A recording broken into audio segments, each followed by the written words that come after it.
¿Qué tal?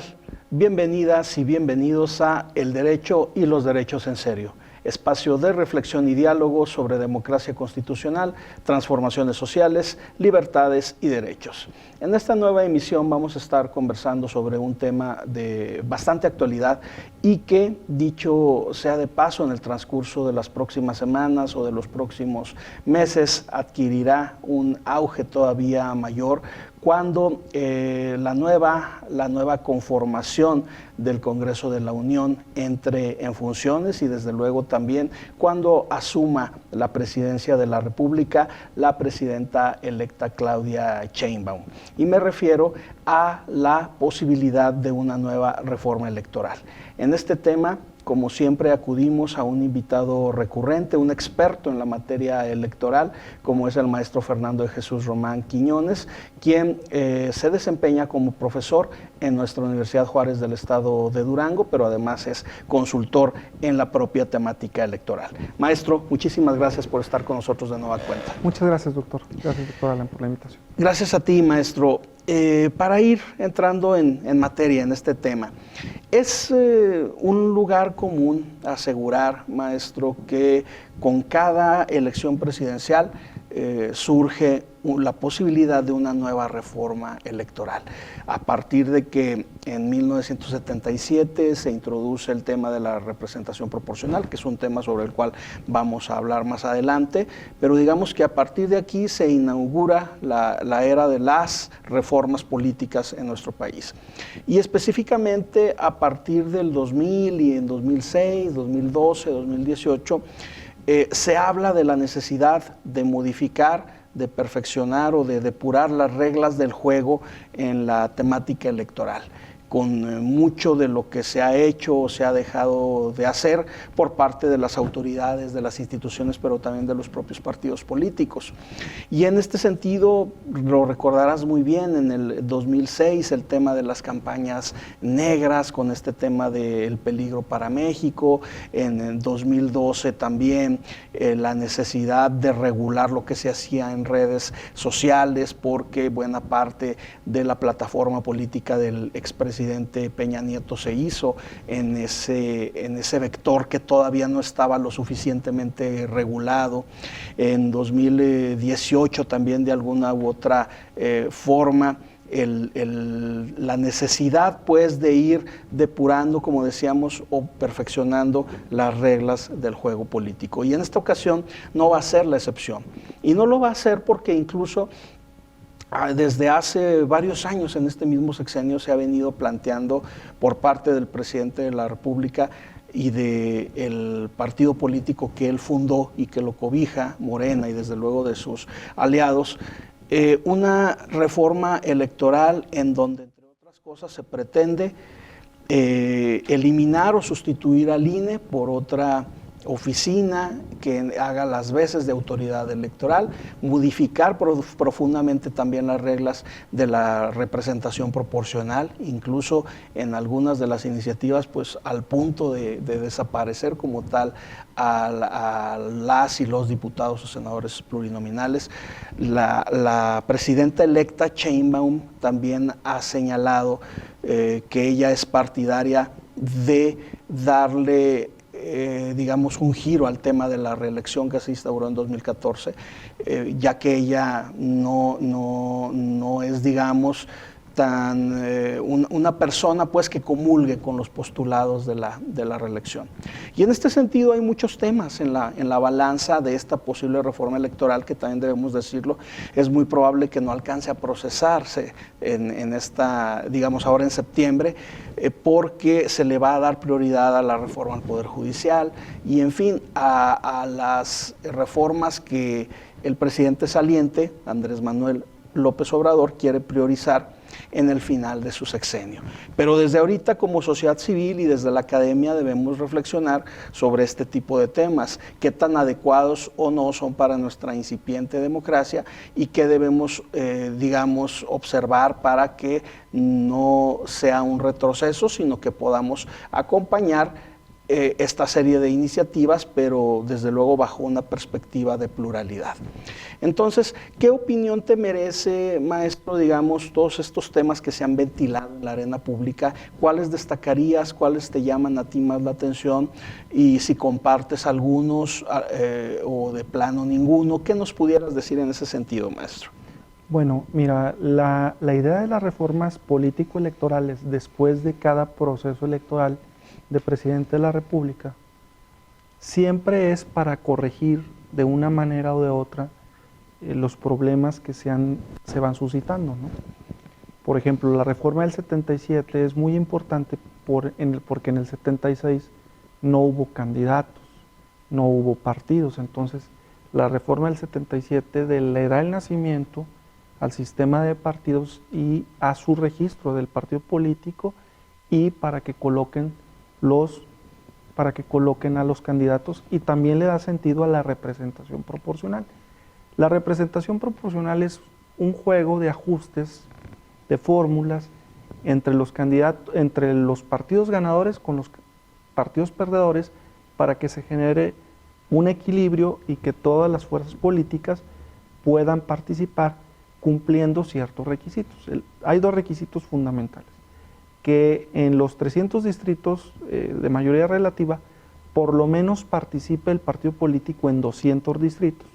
Ese es uno. Y el otro es que alcance el 3% por lo menos en las votaciones a nivel, en este caso a nivel nacional o a nivel estatal, dependiendo sea el caso, ¿no? Entonces, ¿qué nos da? Pues con esos dos requisitos van a jugar si son 200 candidatos que participaron, más la votación del 3%. La representación proporcional creo que es importante porque vemos cómo se ha ido transformando las legislaturas federales. En un principio todas eran del PRI, posteriormente las legislaturas eran del PRI, del PAN y del PRD, posteriormente fueron del PAN y del PRI, y luego después Movimiento Ciudadano, después nace Morena, y entonces Partido Verde Ecologista ahora tiene una gran fuerza, el Partido del Trabajo también. Entonces, la recomposición de la representación es importante porque es como que todas las fuerzas políticas tienen la posibilidad de jugar, de acuerdo al 54 constitucional, con esos dos requisitos que te comentaba, ¿no? El tema de la reelección es un tema importante porque en la reforma del 14 colocaron que podían aspirar a 4 periodos, es decir, a 12 años.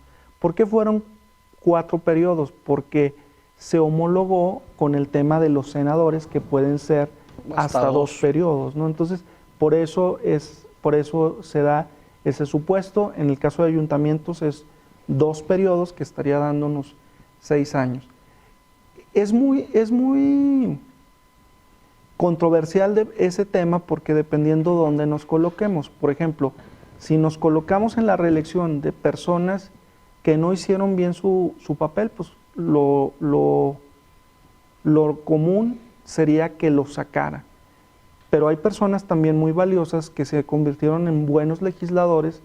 Por ejemplo, estamos hablando de las vacas sagradas que participan de los partidos políticos. Por ejemplo, un Porfirio Muñoz Ledo, que acaba de fallecer, pues era un hombre que siempre estuvo participando en las cámaras, tanto de senadores como de diputados, ¿no? Y que ya dominaba la dinámica parlamentaria, sí, y la funcionalidad al interior del Congreso, y que ese tipo de personas también se necesita en la arena política.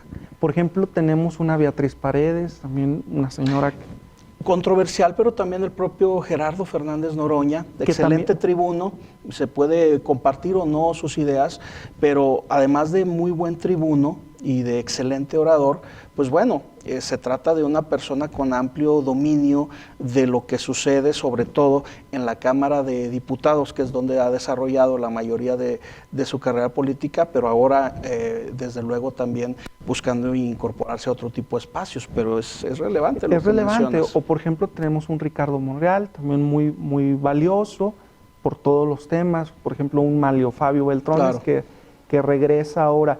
Entonces, en su tiempo, Javier Corral, Javier del Corral. PAN, antes de ser gobernador de Chihuahua, también excelente tribuno, y en la dinámica, en la operación política que se requiere en el Congreso, pues también con una funcionalidad importante, ahora ya del lado de Morena, ¿verdad? Es correcto. Entonces, por ejemplo, ahí está ese gran tema, o sea, esos personajes que le dieron a México estabilidad y fueron colocando esas reformas en diferentes ámbitos, pues permiten tener grandes beneficios, ¿no?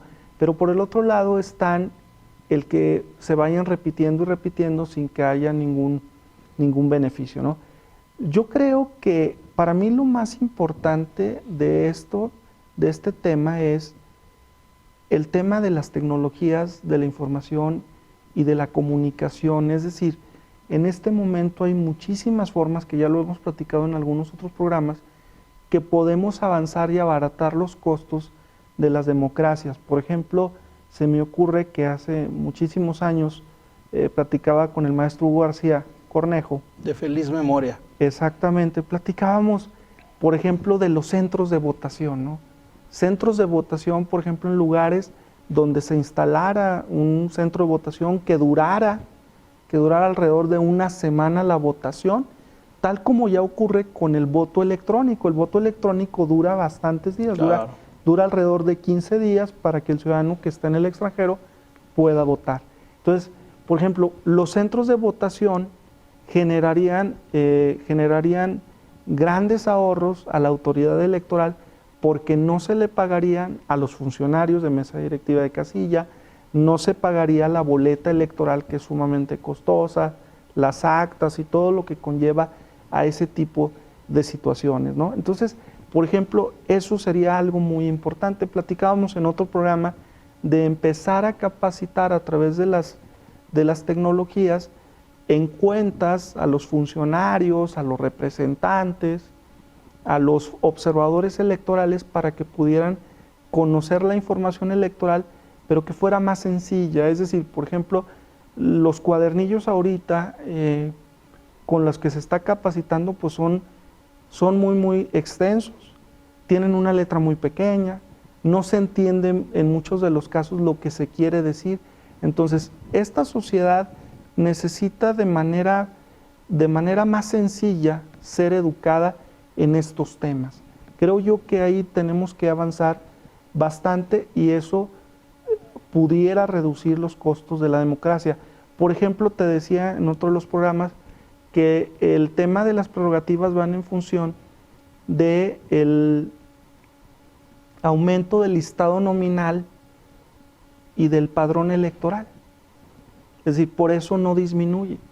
Pero, por ejemplo, si yo tuviera la oportunidad de presentar una reforma, diría, a ver, va a quedar en función de la votación total que hubo en el pasado proceso electoral, por ejemplo. Es decir, en lugar de los 100 millones, como se va a generar el tema del financiamiento de los partidos, que fuera de los 65 millones, porque 35 millones de ciudadanos no votaron. Claro. En ese tema en particular que mencionas del financiamiento, maestro, incluso algunas voces del oficialismo son partidarias, ya no digamos de reducirlo, sino incluso de eliminarlo por completo, que es una opción un tanto impráctica ya en el momento de la dinámica de los partidos, de la vida interna de los mismos. Pero vamos, son asuntos que, si te fijas, en el lapso de los últimos 25 o 30 años se han venido discutiendo en México, y esta serie de ciclos pues nos hace repensarlos. Hace 10 años, en 2014, hablábamos muchísimo de lo que tú comentabas de la reelección. Participamos tú y yo en varios foros junto con otras personas que se dedican al estudio del derecho electoral, del derecho constitucional.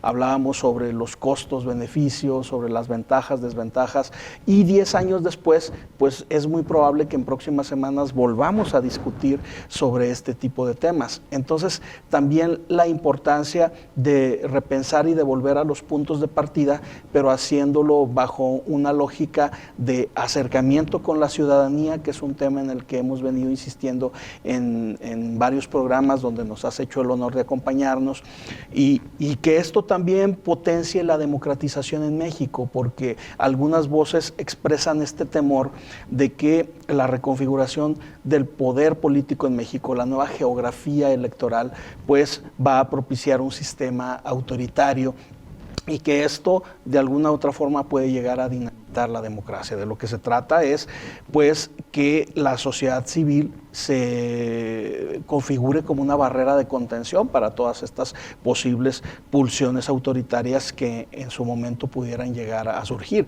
Pero pensar y repensar los horizontes de una nueva reforma electoral nos hace también reflexionar sobre los cimientos mismos de nuestro sistema democrático, que está muy lejos de ser acabado y que incluso pues nos hemos dado cuenta, tiene muchísimas áreas de oportunidad y que es necesario en ese sentido tener en cuenta.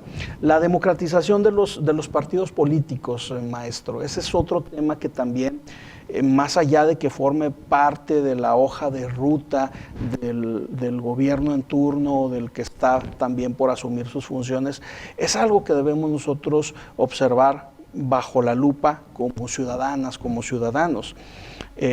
Hablábamos en otros programas, por ejemplo, el caso del Partido Revolucionario Institucional, que a nivel nacional atraviesa una crisis importante y que está inmerso en un proceso en donde lo más probable es que se reelija a su mandatario.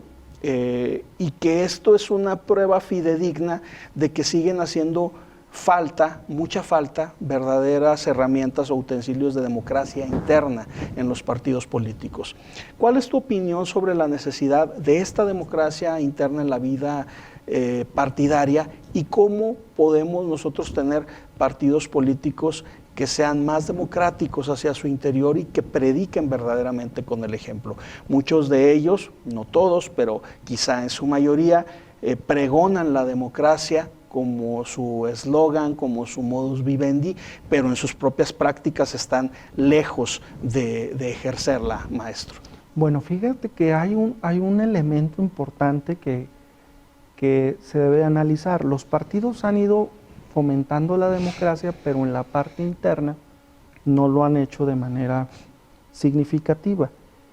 Pero nos dejaron la puerta a los que son militantes de generar una vía que está en la Ley General de Partidos, pero también está en la Ley General de Medios de Impugnación, que se llama el JDC, es el Juicio para la Protección de los Derechos Políticos del Ciudadano.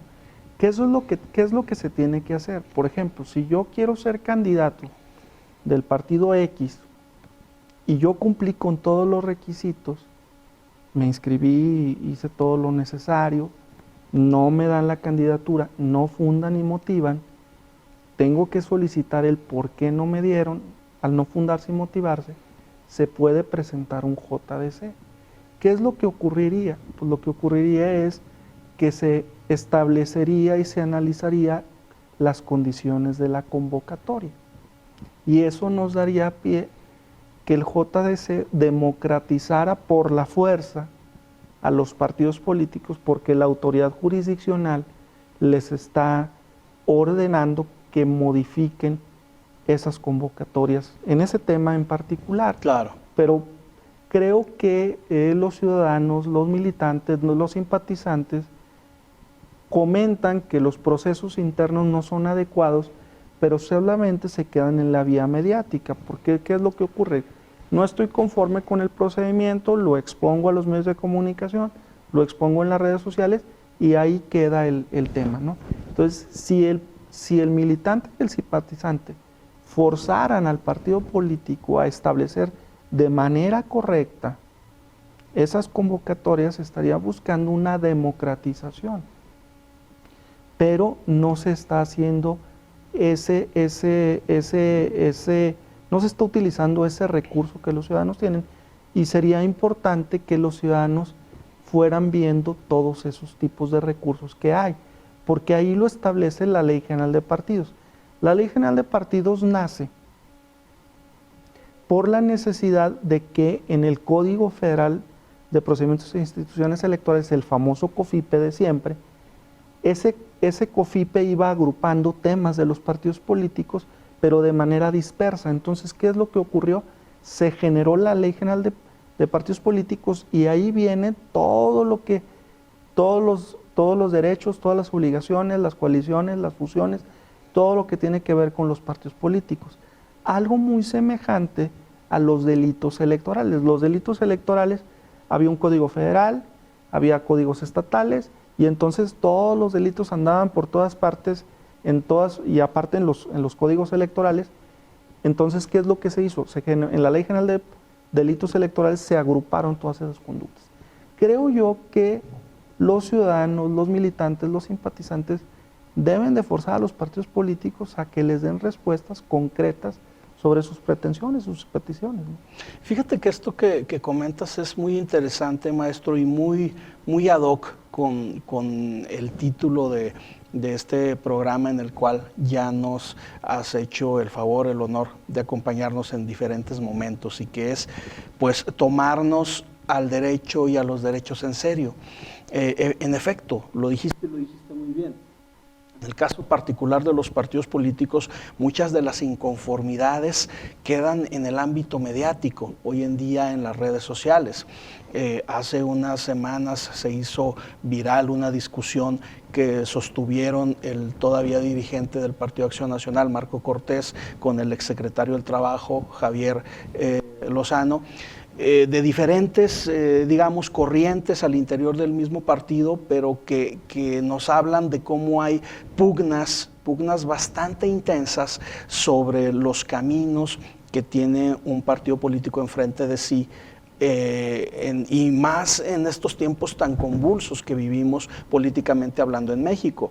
Y lo sabemos, las dirigencias nacionales logran aglutinar a la mayoría, pues, de personas con derecho a voto, como en el caso del PRI, para reformar todo lo que sea necesario y propiciar la reelección de un dirigente que había prácticamente perjurado que no se iba a reelegir y que a la primera oportunidad lo hace.